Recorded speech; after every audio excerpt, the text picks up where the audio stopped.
Sevgimin en derin yerinde sen.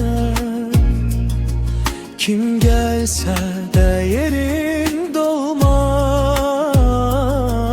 Yüreğimde ebedi sen varsan. Adını çeken de titreyir sesim.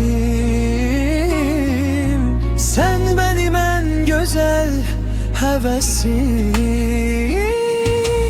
Yüreğim sen döyünen arzumsan, gözlerimde yanan nurumsan. Bu hayatta tek bir gerçek var, sen benim en büyük arzumsan. Yüreğim sen, değişme sevgim sen, her sabahım her gecem sen. Bu dünyada bir hakikat var, benim tek ve tek yüreğim sen.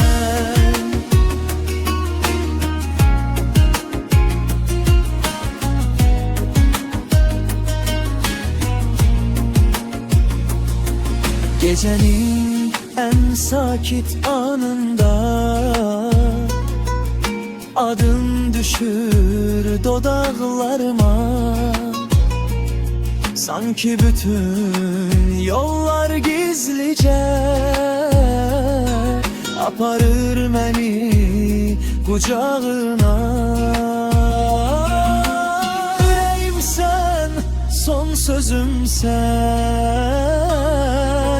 Başlangıcım, sonum sen. Bu ömürlük hikayemde yegane sevdiğim sensen. Bir gün kayıtsan geç olmayacak, bu sevgi hiç vakt soyulmayacak. Seni gözleyen bir yürek var, adı Ruslan, seni sevecek. Bir gün kayıtsan geç olmayacak, bu sevgi hiç vakt soyulmayacak.